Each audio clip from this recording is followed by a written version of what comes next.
What's going on, everybody, and welcome to the Other Side of the Firewall podcast, where we talk about the latest and greatest of cybersecurity news, as well as we highlight those movers and shakers and glass ceiling breakers, those people of color who've made it to the other side of the proverbial firewall. My name is Ryan Williams, and as always, I'm joined by Shannon Tynes. What's up? What's going on? So welcome to the podcast. For those who are tuning in for the first time, Monday and Tuesday are our topics, Wednesday discussion, Thursday's Ask a CISSP. I know I said I was going to push it out last week. It's done. It's ready to go. And I had the thumbnail ready. So it'll go out this week with Mark Christian. And then Friday's everything else, movies, books, games, all that cool stuff. If you're listening to us on the radio, we're on 99.1 FM in the Atlanta metro area, as well as tune in. So you can listen to us anywhere you want to. And you get everything all at once. And then if you're listening to us on or watching us on channel 10 in the DC Fairfax area, we're on the public access. We're on once a week in same format, except for you might get an interview or you might get a week's worth of episodes. But without further ado, I give it to Shannon. I gotta tell you something, man. If they were playing, if we were playing on the radio late at night, man, your voice would go perfectly with that, man. It's like midnight soul type radio. Yeah, we play the Quiet Storm soundtrack in the background.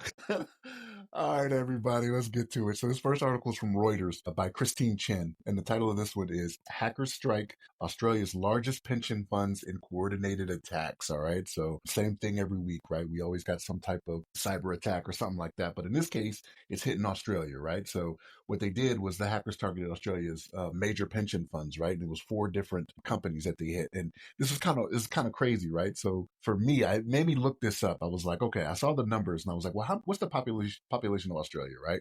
26.77 million. And so when you look at it, right, when you look at the article and they're like, oh, it only affected about 20,000 accounts, they're saying that were affected by this, but the amount of money that are stored, right, in the 4 different companies that are managing the retirement funds is 4.2 trillion Australian dollars, which is 2.63 trillion American dollars, right, for the retirement savings sector. And so the government's like, okay, we can't have this, right? We got to be more serious about how we deal with these things. And actually, Australia actually took steps towards this 2 years ago, or about a year and a half ago, let's say. So it was like November of 2023. They actually took steps to address this, right? And they talk about beefing up their cyber defenses because they had some major breaches back in 2023. And what's weird about it is that they had these breaches when they started working with defense companies in the US and the UK, I believe it was, right? So because of the interagency data sharing, right, between those 2 countries, they got hit pretty hard. They think that was the leading reason for it. And it made them invest $382 million to try to get in the front of these cyber attacks that come to them. So even though this is a major hit to them, and they experienced $500,000 being drained from some balances from one of the I don't want to call it accounts, one of the companies, Australian Super, $500,000 drained from their balances and transferred to other accounts. They've been working at this for a little bit, right? They're trying to, it's a 7-year plan. So it's one of those things where if you're only a year and a half into it, you may be in the infancy of trying to, work out those processes and install the systems that you need to try to get ahead of this. But yeah, they're trying to get ahead of the game. But this is a major thing, especially when it comes to retirement accounts, right? Because with those people that are getting closer to retirement age, especially right now, right, with the way the global economy is going, you have less and less play, and you have less and less time to mess around when it comes to things like this, right? So when money is taken out of their account to the tune of $500,000, right, that's a lot of money for some of these people that, when you get older, you're just not making the amount of money that you are. Let me say this: when you're approaching retirement, you may not be making as much money as you are in your younger years, right? So all the effort that you put into it when you were younger, you don't want that to just be taken away at the click of a button. But Australia's trying to get ahead of it, right? They've even had talks amongst their politicians about reimbursing people for the amount of money that was stolen from them, right? To try to make this better. And right now, again, it's only $500,000 talking about that they have to backfill, but this could be worse, right? This could be one of those things where we're early on in this. Like the first attack wasn't picked up until, I want to say it was 30 March, they said in the article, was when they first noticed from one of those 4 companies. And then it was April 4th that all 4 of them confirmed, yes, we did have issues to where, we had some irregularities, I should say, right? Because they're not saying that all of those billions of dollars that are being managed were at stake, but they know for sure $500,000 was. But they're trying to get ahead of it. This is why you got to stay on top of these things, right? Because of situations like this, they're finding the soft targets and it was public knowledge that Australia was working on something like this, but they were in the infancy stage. So the 7-year plan that they kicked off in 2023, you still got some time before you get to the full implementation of it, I guess you could say. But Ryan, what's your thoughts on that? Yeah, I was very surprised by the amount of money spent. It is 587 million in Aussie bucks, kangaroo dollars over here, because the current exchange rate is $1 to 1.5995 Australian dollars. Still, like that's a ton of money, right? So I think this is where this is a crossroads, right? This is where you see good faith and a good idea, right? The path to hell is paved with good intentions meets money. They spent a lot of money to shore up their security, which I appreciate, and I'm glad that they're looking after their people. Obviously, they have the European mindset when it comes to retirement and things of that nature, as opposed to how we do it in the U.S. But that's 7 years is a long time. To spend that type of money over that amount of time makes me think that they're looking to build something that's very, very robust. However, in 7 years, technology shifts, things change, attack vectors will be different. I just think that's too long for roadmap, in my personal opinion. Not to say that you should rush, but that almost a decade is your roadmap. I think it shouldn't be any longer. Like I say this with not knowing anything about Australian infrastructure. I just know like it's like Danger Planet over there, right? Like everything you could think of that would potentially harm you lives on one continent. From even the cute koalas, they'll kill you, right? Yeah, koala will beat you down. Koalas hunt dogs. It's crazy over there. I do want to visit though one of these days. But yeah, it's crazy.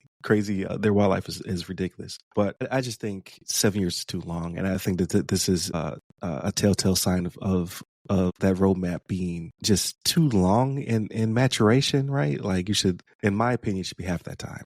When you spend that type of money, the money should accelerate the process. Again, I don't know what the entire roadmap is. I didn't look into it. You can click on the link. So it does kind of break it down. But in 7 years, we don't know what the world will look like, right? Like it might be a very AI driven world by then. So you're behind the times. Then you have to invest more money and things of that nature, because tax will be more fast and furious at that point. I just think the roadmap was. I appreciate that they're willing to invest the money. And they're spending more money than the U.S. is spending right now when it comes to security, especially in the protection of their citizenship. I just think that they maybe it was because of the amount of money they needed to spread it out over the 7 years. But again, I think a more accelerated path would better protect them. So I'm kind of curious to see what next year and the year after that looks, or if they just shift. They may shift to say, hey, we do need to accelerate because of this incident. But you brought up a good point with the advent of AI, right? Like that's going to make it to where your people that have nefarious intentions, they're getting smarter and it's getting easier for them, right? Right. Right. We're gonna touch on that a little bit later in the week too. Yeah. AI is a little foreshadowing, right? Yeah. The barrier entry is getting easier and easier due to AI's capabilities. Like it's leveling the playing field in an unfortunate way. So I just think that roadmap was very, very robust, very much a long path to being secure. Because at the 7 year mark, you would have to invest another whatever that was, or more, right? Because things will shift, or maybe the Aussie dollar will be stronger than the US dollar by that time. The way things are going, who knows? But I just think the intent is there and it's great. And I'm glad to see that they want to protect their citizenship. But I think they should do it faster. They should accelerate. Well, remember, they're only doing this with the taxes being paid in by only 26.77 million people as well, right? So like you see all that Very money true. and you're like, it's not like they have the 350 million people to pull from like we do in the States, right? So I mean, it may take them longer to like they came up with that plan not because they had it right then and wrote the check right then, right? Their anticipation Right. is that over 7 years we can make this 300 or 500 some odd million Aussie dollars, right? Whatever. Right. And yeah, so I can see that as well. It's kind of like when you invest in city planning, right? Like you have like, okay, we're going to build this many houses, make this much property tax that we can reinvest to build schools and things of that nature. And then everybody gets mad because the roads are congested and the schools are too small or non-existent. Because you overshot it, man. Like Yeah. we're going through that in Colorado Springs right now. We're over 500,000 people in the city and the surrounding areas. The city was only built for about 250,000, so it's getting crazy out here. So I understand. Right. Yeah. So we'll see what the future holds for Australia. Like, again, I do like the effort and I like that its focus is on the citizenship and they're actually trying to do something about it.